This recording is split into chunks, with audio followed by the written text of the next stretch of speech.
Es hora de ser un hombre de verdad, se burló mi papá después de empujarme fuera de su camioneta y abandonarme en el bosque. Años después, necesitan mi ayuda. Crecí a los 30 años en un hogar que se asemejaba más a vivir con un sargento instructor de drill que a una familia. Mi padre, con un carácter de acero, tenía un inmenso cariño por su recluta estrella, mi hermano menor, Jared, de 28 años, a quien, desde el primer día, parecía que nada podía salirle mal. Mientras a él se le trataba como si fuera un regalo divino para la humanidad, yo recibía a diario la sentencia de ser una decepción. Papá era de esos hombres que creían que gritar era la solución a cualquier problema y que, hacerse hombre, bastaba para resolver desde un brazo roto hasta la depresión.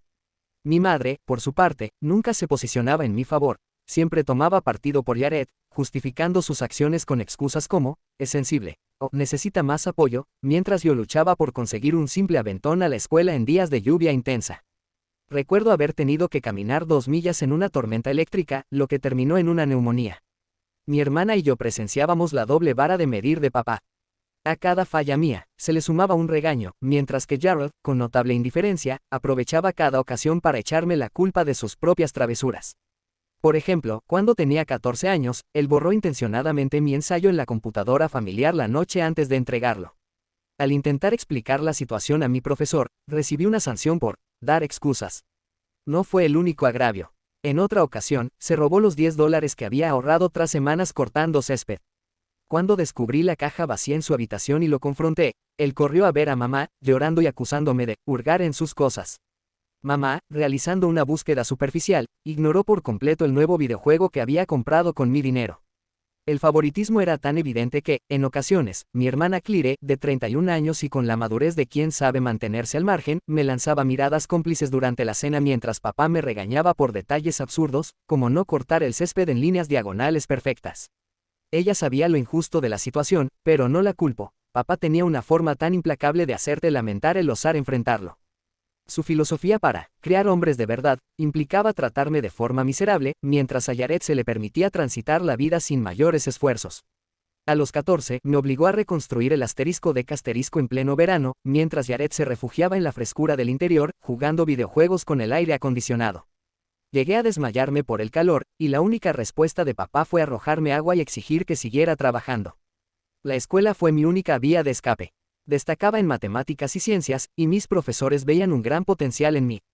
Sin embargo, mis calificaciones nunca importaron a papá, quien solo se fijó en mi boleta cuando obtuve un C, dándome una larga charla sobre cómo estaba, avergonzando el nombre de la familia. Irónicamente, Jared apenas lograba aprobar la mayoría de sus materias, pero una vez era suficiente para recibir elogios. Al cumplir 18 años, la situación se volvió aún más complicada.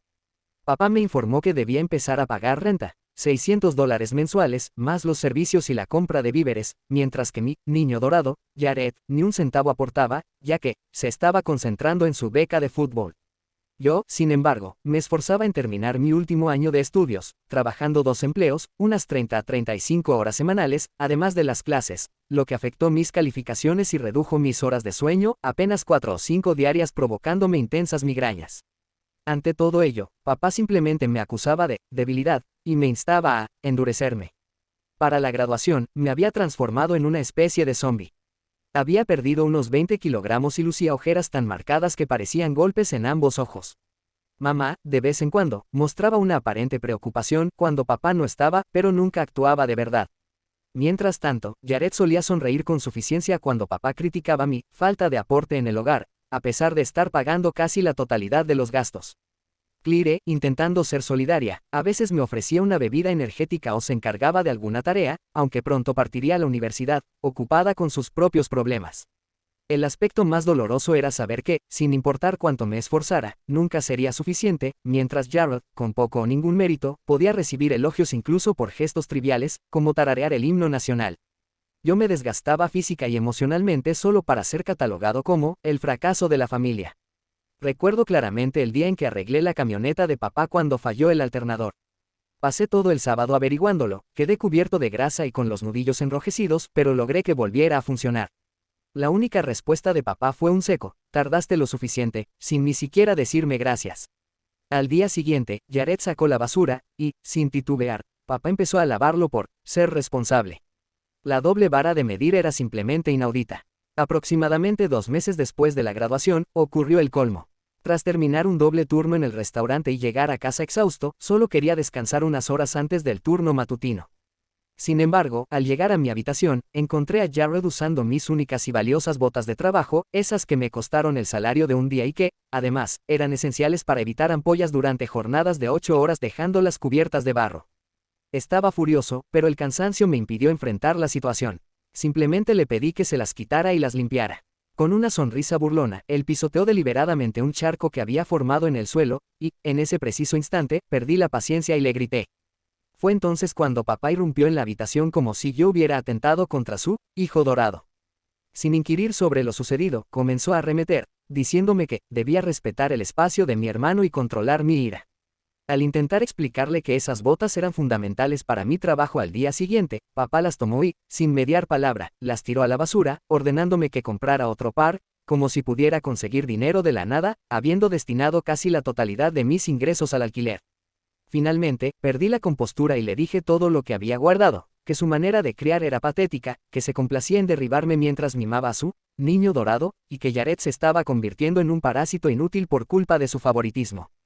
No tardó en ponerse frente a mí, con las venas de la frente marcadas, desafiándome a reaccionar. Yo me abstuve, pero el desafío fue la excusa para que papá decidiera darme una lección de respeto.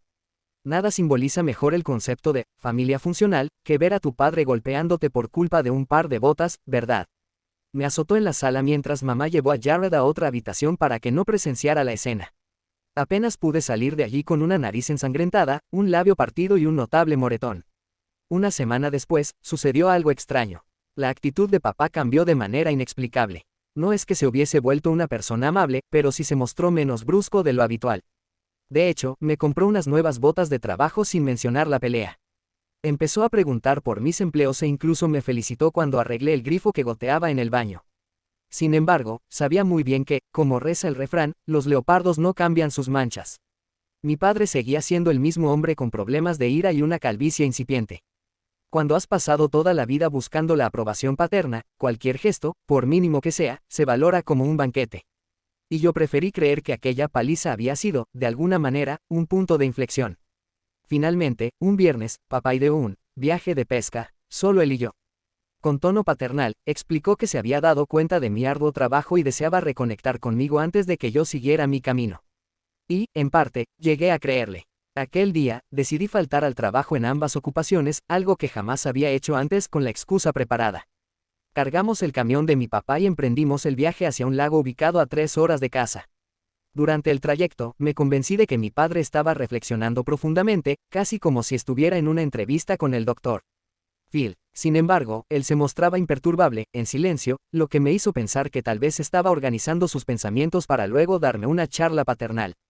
La calma se desvaneció abruptamente cuando paramos en una estación de servicio en medio de la nada, un lugar rodeado de interminables bosques. Apenas mi papá puso el camión en estacionamiento, su actitud cambió de forma radical. La apariencia de normalidad se disipó, y, en su lugar, emergió una mueca de desprecio que ya conocía muy bien. Sin que pudiera reaccionar a tiempo, él se lanzó, extendiendo su mano para abrir la puerta de mi asiento y, con violencia, me empujó fuera del vehículo. Caí pesadamente sobre la grava. Al levantar la vista, vi cómo mi botella de agua vacía era lanzada hacia mí en una especie de burla que anunciaba la dura lección que estaba por venir. Con tono cínico, me retó: si crees tener la fortaleza para replicarme, demuéstralo encontrando el camino de regreso a casa. ¿Consideras este el regalo de graduación? La libertad de una familia a la que no aprecias. No se olvidó de añadir, entre risas, que quizás en ese desolado entorno ***, lograría hacerme crecer un par, ya que nada de lo que había hecho había surtido efecto, ***. Sin más explicaciones, puso en marcha el camión, levantó una nube de polvo y se alejó, llevándose consigo mi teléfono, cartera y el resto de mis pertenencias que aún estaban en su vehículo. El golpe de la revelación fue brutal. Toda esa supuesta excursión de unión había sido planeada desde el principio para abandonarme en medio de la nada. Mi padre jamás quiso reparar nuestra relación, su único propósito era quebrantarme una vez más. Allí me quedé en el suelo, mientras el camión de mi padre se perdía en la lejanía y el ambiente se impregnaba de la incertidumbre de lo que venía a continuación. La estación de servicio era completamente automática, sin tienda ni atendiente, apenas unas bombas con lector de tarjetas, rodeadas de árboles y un camino interminable en ambas direcciones. Al revisar mis bolsillos, solo encontré alrededor de $7 en efectivo, algo de pelusa y un chicle. No tenía mi teléfono, ni la cartera, ni siquiera la botella de agua, salvo la vacía que me había lanzado. Aunque aún era septiembre y los días se mantenían cálidos, las noches en esa región se volvían bastante frías. Con la desesperación calando en mí, empecé a caminar con el pulgar extendido, esperando que algún vehículo se detuviera a darme un aventón. Sin embargo, el tráfico era prácticamente inexistente, quizás pasaba un coche cada media hora y ninguno se detenía, ya que un muchacho con un __ en el rostro, en plena carretera desierta, no parecía un pasajero deseable. Tras un par de horas, mis pies comenzaron a sufrir con ampollas y zonas rojas, y el sol empezó a ponerse, haciendo que la idea de tener que acampar en el bosque se volviera aterradora. Fue entonces cuando, a la distancia de medio kilómetro, entre los árboles, avisté una diminuta tienda de conveniencia, adosada a lo que parecía ser la casa de alguien, salida casi de una película de terror. Sin muchas opciones, me dirigí hacia allí. El anciano detrás del mostrador me observó detenidamente. Mi rostro estaba marcado por la pelea con mi padre, cubierto de polvo y con un aspecto extenuado tras horas de caminata. Intenté inventar una historia, asegurando que unos amigos habían jugado una broma durante una salida de campamento y me habían dejado atrás. No estoy seguro de cuánto le creyó, pero me permitió usar el teléfono de la tienda. Al llamar a casa, contestó mi madre. En lugar de mostrarse sorprendida o preocupada, su reacción fue completamente defensiva. Según ella, mi padre ya le había relatado todo, una supuesta rabieta mía al pedir ayuda para descargar el camión, y que necesitaba aprender respeto y madurar. Cuando intenté explicar la verdad, me indicó que debía resolver mis problemas por mí mismo, y, sin más, colgó. Fue en ese instante cuando comprendí que ambos habían orquestado todo. Nunca fui el hijo que deseaban, y literalmente me estaban echando de sus vidas. El dueño de la tienda me miró con lástima, pero yo sabía que no podía involucrar a Claire, pues no podría hacer mucho y no quería arrastrarla a este desastre. Recordé entonces a mi tío Jack, el hermano de mi padre, quien siempre había criticado la manera de criar de mi padre, aunque no hablábamos desde hacía años. Tenía su número guardado. Al llamarlo, sonó al tercer timbre, y, tras una larga pausa, me indicó que me quedara donde estaba y que llegaría pronto. Mientras esperaba, el dueño de la tienda, en un gesto de amabilidad, me ofreció una botella de Gatorade y un sándwich.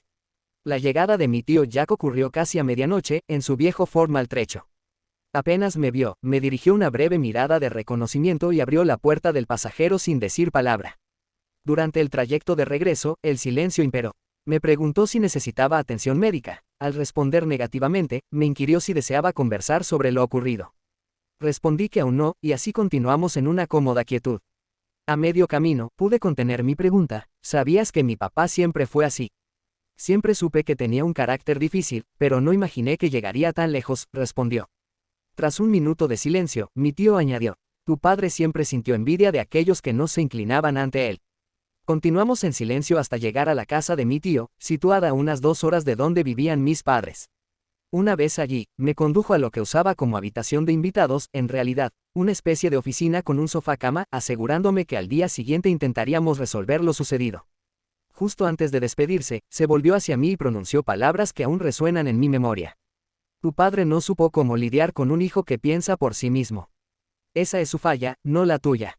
Con eso, me dejó en paz para descansar, y dormí profundamente durante 14 horas, el primer sueño reparador en meses.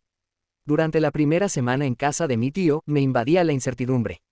Esperaba llamadas de mi madre para asegurarse de mi bienestar, pero estas nunca llegaron. La única comunicación familiar provenía de mensajes de texto de Claire, cuidadosamente redactados, como si temiera que alguien los descubriera. Al fin, me enteré de que mis padres le habían contado a Claire que había huido tras la pelea con mi padre, con la excusa de darme espacio para calmarme. El apoyo de mi tío no terminó ahí. Al día siguiente de mi llegada, sin perder tiempo, me llevó a tramitar una nueva identificación, ya que la mía se encontraba en el camión que mi padre se había llevado. También abrimos una cuenta bancaria a la que mis padres no tendrían acceso, consolidando mi independencia. 3 días después, mi tío me llevó a recoger mis últimos cheques de ambas ocupaciones, lo cual fue una situación bastante incómoda, pues tuve que explicar a mis jefes mi repentina ausencia y mi decisión de no regresar. Sin embargo, mi tío nunca me hizo sentir como una carga. No era del tipo sentimental, sino que creía en que las acciones hablaban más que las palabras. Aceptó mi situación sin recordarme constantemente que estaba durmiendo en su oficina. Una semana después de establecerme, mi tío me comentó que en la fábrica donde trabajaba se había abierto una vacante. No era un puesto glamoroso, consistía en mover objetos pesados en un almacén, pero ofrecía un salario de $15 la hora con beneficios, casi el doble de lo que ganaba en el restaurante y sin tener que lidiar con clientes molestos.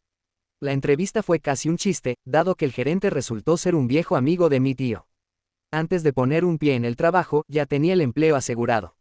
Aún me faltaba hacer toda la documentación, pero para el final de la semana ya estaba oficialmente asignado. Mi primer día en el piso de la fábrica fue brutal. Creía estar en buena forma por la cantidad de trabajo físico que había hecho antes, pero esto era otro nivel, 10 horas seguidas de levantar, cargar y apilar materiales en un lugar con una ventilación pésima. Para la hora del almuerzo, mi camisa estaba empapada en sudor, y al concluir el turno, mi espalda se sentía como si alguien le hubiera dado con un bate de béisbol. Mi tío Jack, al regresar a casa, simplemente me entregó un par de guantes de trabajo y comentó que, el día siguiente sería aún peor. La molestia tardaba en aparecer, pero tenía razón. Curiosamente, a pesar del enorme esfuerzo físico, el trabajo en la fábrica resultaba menos estresante que mi situación anterior. Los trabajadores más veteranos nunca me trataban mal. Si me veían batallando con alguna tarea, se ofrecían a enseñarme una técnica más eficiente en lugar de insultarme por considerarme débil o estúpido. Además, el salario después de impuestos era tan decente que me permitía ahorrar, incluso cuando insistía en darle algo de dinero a mi tío Jack para el alquiler, ya que me negaba a hacer una carga, a diferencia de mi hermano. Hablando de mi hermano, a través de Claire me enteré de que, 2 semanas después de que me dejaran, él chocó por completo el camión de papá. Al parecer, conducía ebrio y terminó estrellándose contra un árbol. Increíblemente, salió prácticamente ileso, y, para mi sorpresa, nuestros padres no se enojaron. Papá simplemente arregló el camión, y, en cambio, Jared no enfrentó ninguna consecuencia. 3 meses después de comenzar en la fábrica, había ahorrado lo suficiente para comprar un coche destartalado que uno de mis compañeros vendía. A pesar de tener 200.000 millas, el aire acondicionado descompuesto y una radio que captaba apenas 2 emisoras, para mí era el primer auto que poseía completamente. Con la ayuda de tío Jack, pasábamos los fines de semana arreglando el vehículo. Él me enseñó a cambiar el aceite, reemplazar las pastillas de freno y otros detalles prácticos que mi padre nunca se molestaba en mostrarme. 6 meses después, decidí buscar un lugar propio y encontré un pequeño estudio encima de una lavandería, a unos 10 minutos de la fábrica. El constante ruido de las lavadoras me tomó un tiempo acostumbrarme, y el lugar olía perpetuamente a suavizante, pero el alquiler era muy barato. Firmé el contrato y me mudé con poco más que un colchón en el suelo, una silla plegable y algunos utensilios de cocina. El siguiente año fue todo cuestión de constancia, trabajar, ahorrar y superarme poco a poco. Comencé a ir al gimnasio para ganar fuerza de manera funcional, ya que necesitaba aguantar las exigencias diarias de la fábrica. En ese tiempo, logré ganar cerca de 9 kilogramos de músculo, dejando atrás mi aspecto enclenque. Además, mi relación con tío Jack se consolidó. Casi todos los domingos lo visitaba, ya fuera para ver algún partido, reparar cosas en su casa o simplemente pasar el rato. Aunque no era de hablar mucho de sentimientos, de vez en cuando soltaba unas palabras de sabiduría que siempre daban en el clavo. Claire y yo manteníamos el contacto a través de llamadas semanales, en las que me contaba los chismes familiares, como Jared estaba fracasando en la universidad técnica, culpando a los profesores de sus errores, o como el negocio de construcción de papá iba de mal en peor, a pesar de que él se negaba a hacer cambios. Al cumplir un año por mi cuenta, obtuve un ascenso en la fábrica.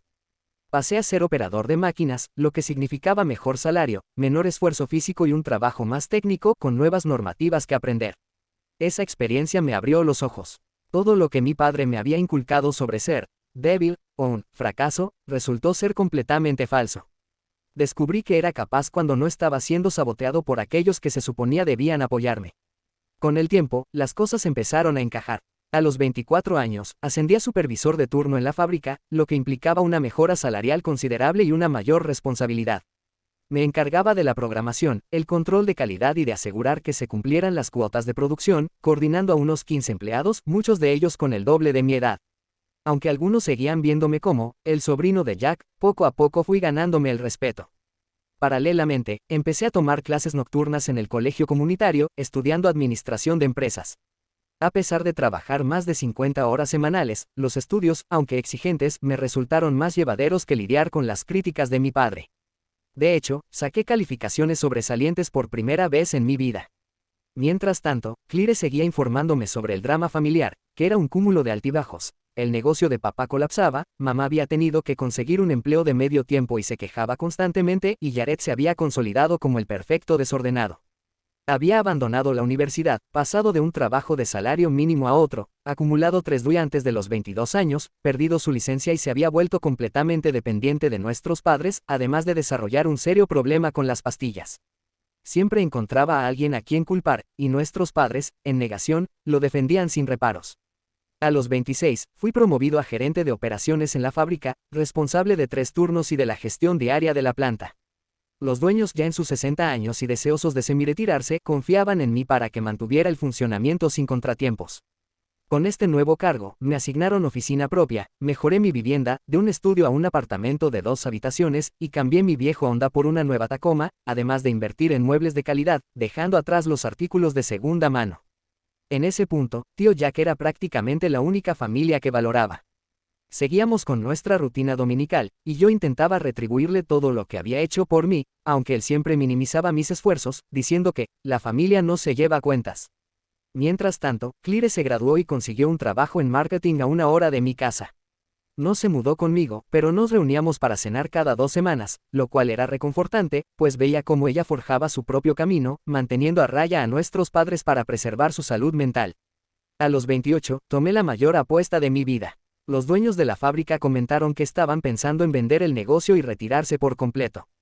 Después de analizar los números y reunirme con el banco, les propuse un acuerdo. No podía comprar la empresa en su totalidad, pero sí ofrecer una sociedad que diera un camino hacia la mayoría accionaria. Ellos aceptaron, en parte porque sabían que yo podía mantener la operación sin problemas, y en parte porque reemplazar a un gerente de operaciones con mi experiencia hubiera sido un gran dolor de cabeza. Tras 2 meses de trámites y reuniones, pasé a ser propietario del 30% del negocio, justamente en el lugar donde empecé cargando camiones. Lo primero que hice fue contratar a tío Jack como consultor senior, con un salario considerable, para asegurarnos de conservar todo ese conocimiento adquirido durante sus 40 años de trabajo. Al principio, se mostró reticente, argumentando que no necesitaba caridad, pero le expliqué que era una estrategia inteligente para mantener su experiencia dentro de la empresa, y finalmente aceptó. En segundo lugar, modernicé por completo las instalaciones, invertí en maquinaria nueva, software actualizado y medidas de seguridad mejoradas. Todo el sistema había estado obsoleto desde la década de los 90, y con estas inversiones, los trabajadores se mostraron más satisfechos, la producción se incrementó y los beneficios comenzaron a reflejar la transformación. En menos de un año, mi inversión ya se veía rentable, y la vida, junto con mi carrera, había dado un giro muy positivo. Estaba orgulloso de rodearme de personas que me respetaban, de tener un lugar cómodo donde vivir y de cortar por completo todo contacto con aquellos que alguna vez intentaron destrozarme. Sonaba como un final perfecto, ¿no? Pero la vida nunca se presenta envuelta con un moño bonito.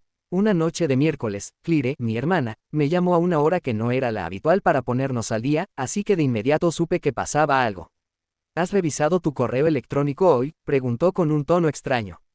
No lo había hecho, porque estuve metido en reuniones todo el día. Mientras hablábamos, abrí mi bandeja de entrada y encontré un mensaje procedente de una dirección desconocida. Al leerlo, sentí como se me encogía el estómago. Después de más de 1 década sin señales, mi madre había encontrado mi correo de trabajo y decidido escribirme. Claire confirmó que ella también había recibido uno. Están metidos en un problema muy serio, dijo preocupada. Resultó que mis padres habían pasado de dificultades económicas moderadas a una desesperación total. El negocio de mi padre terminó hundiéndose por completo, y años atrás habían sacado una segunda hipoteca sobre la casa. Estaban a punto de enfrentar una ejecución hipotecaria.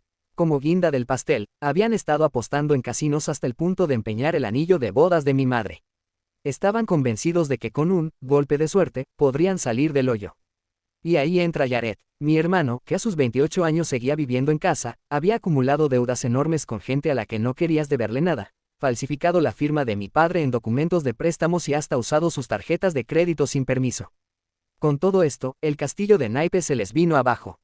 El correo de mi madre era lo típico, alusiones vagas a emergencias familiares, y momentos muy duros, pero ni un ápice de responsabilidad real, ni un lo sentimos por haberte abandonado. Solo la suposición de que la sangre llama, y de que yo correría a ayudarlos. Lo borré sin responder y le dije a Claire que no pensaba involucrarme.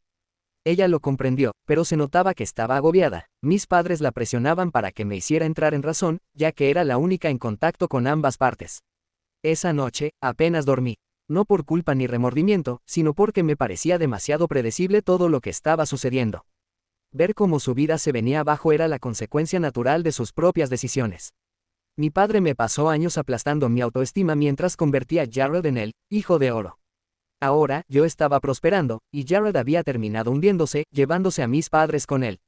Era casi irónico. 3 días después, recibí una llamada en mi teléfono del trabajo. Desconocía el número, pero contesté. Peter, soy tu madre, dijo. Sentí un nudo en la garganta, porque llevaba más de 10 años sin oír su voz. Sonaba más cansada, pero ese tono meloso fingido que siempre empleaba cuando quería algo seguía ahí. ¿Cómo conseguiste este número?, le pregunté. Ella lo pasó por alto y se lanzó con un discurso sobre lo mal que le estaban pasando y sobre cómo debíamos superar el pasado porque la familia tiene que apoyarse. Pura manipulación, sin reconocer ni por un segundo que me habían tirado al olvido durante 12 años. La dejé hablar, no dije nada, en parte porque yo aún estaba procesando lo que pasaba, y en parte porque sabía que el silencio le resultaba insoportable. Mi madre siempre odió que no le interrumpieran para discutir. Tras un par de minutos de su arenga, llegó a lo que importaba. Necesitaban dinero. Y mucho. La casa entraba en embargo en 3 semanas, el negocio de mi padre estaba en bancarrota, y Jared había tomado decisiones nefastas que implicaban consecuencias financieras muy serias. Me contuve para no soltar una carcajada. ¿Cuándo fue la última vez que me llamaste para saber si estaba bien, o siquiera si seguía vivo?, pregunté por fin. Se puso a la defensiva con rapidez. Ya sabes cómo es tu padre, tiene su orgullo. Y tú tampoco llamaste. Increíble. Según ellos, la responsabilidad de reconectar también era mía, aun siendo yo el hijo al que abandonaron. ¿Cuánto necesitan?, le pregunté casi por curiosidad. Deben ser unos $150,000 para cubrir todo, dijo, como si estuviera pidiendo prestados $20. Podríamos acordar un plan de pagos, añadió. Sí, claro, como si fueran a devolver un centavo. Le dije que lo pensaría y colgué. Luego llamé a Claire para corroborar la historia, y ella confirmó todo, aunque agregó lo que mi madre había omitido, que se habían fundido la jubilación en casinos y que Jared había usado las tarjetas de crédito de mis padres para pagar a gente peligrosa. Al cabo de una semana, mi madre me marcó todos los días, cada vez más desesperada. Mi padre no llamó, su orgullo se lo impediría, pero ella insistía en que él estaba preocupado y quería hacer las paces.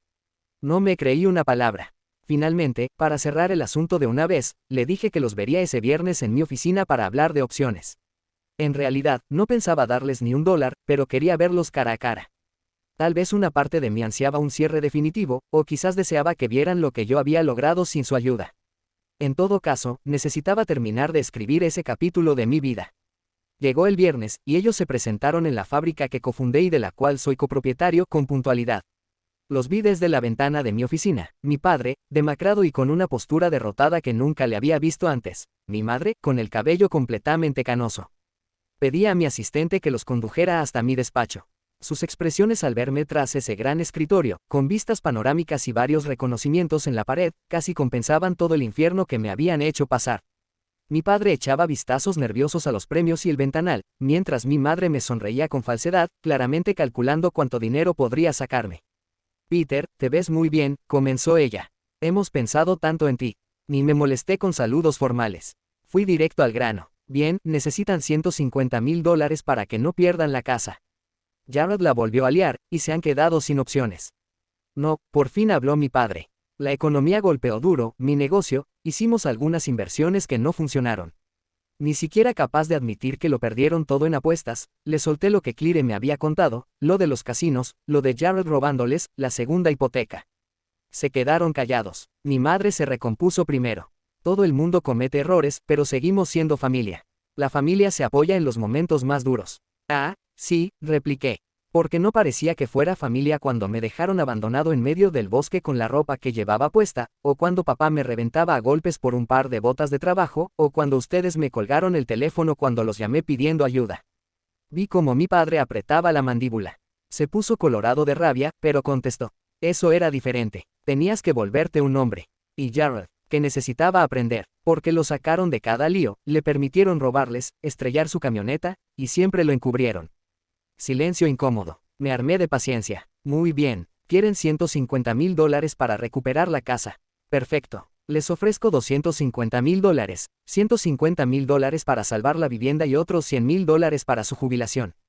Mis padres parecían atónitos. Mi madre incluso esbozó una sonrisa. Peter, sabía que en el fondo te importamos. Sin embargo, continué, bajo una condición. Los abandono a ustedes en el bosque. Si logran salir solos en 3 días, les doy el dinero. Se hizo un silencio total. Entonces, mi padre golpeó mi escritorio con la mano. Maldito ingrato. Así tratas a tus padres. Es su decisión, contesté. Nadie los obliga. Acto seguido, llamé a seguridad para que lo sacaran. Mi padre se levantó con el rostro púrpura de furia. Desagradecido. Después de todo lo que hicimos por ti. Se refieren a cobrarme alquiler a los 18 mientras Jared vivía gratis. O a abandonarme en el bosque. A ignorar mis llamadas de auxilio. Vaya forma de hacer cosas por mí. Mi madre, por su parte, intentó otra táctica. Se puso a llorar y a suplicar. Por favor, Peter, vamos a quedarnos sin techo. Jared está metido con gente peligrosa. Me encogí de hombros. Es su elección. Nadie los obliga. Y ordené a seguridad que los acompañara a la salida. Desde aquel día, no supe más de ellos. Me quedé un buen rato sentado en mi despacho, procesando lo ocurrido. Pensé que podría sentir culpa o dudas, pero lo único que experimenté fue alivio, como si por fin hubiera dado vuelta a la página que tanto me atormentaba. Esa noche llamé a Claire y le conté todo. Ella no se mostró sorprendida. Tus padres preferían perderlo todo antes que reconocer un solo error. Ha pasado un año. Mi trabajo va mejor que nunca, y no he vuelto a recibir noticias de ellos. De vez en cuando me entero de algo por Claire, cuando nos reunimos para tomar un café. Un día me contó que, en efecto, mis padres lo perdieron todo, pero no pedí detalles. Ni me interesa. Me siento mal por lo que les pasó. Ni un poco. Sus decisiones los llevaron allí. Las mías me trajeron hasta donde estoy.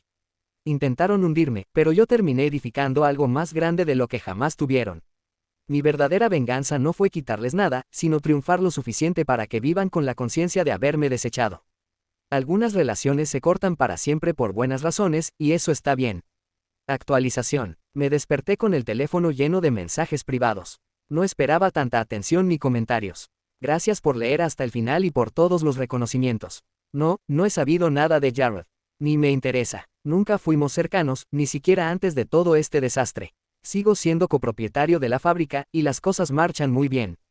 Para quienes dicen que debía ayudarlos, porque son tus padres, lo siento, pero no tener la misma sangre no te da derecho a explotar a alguien a quien has maltratado.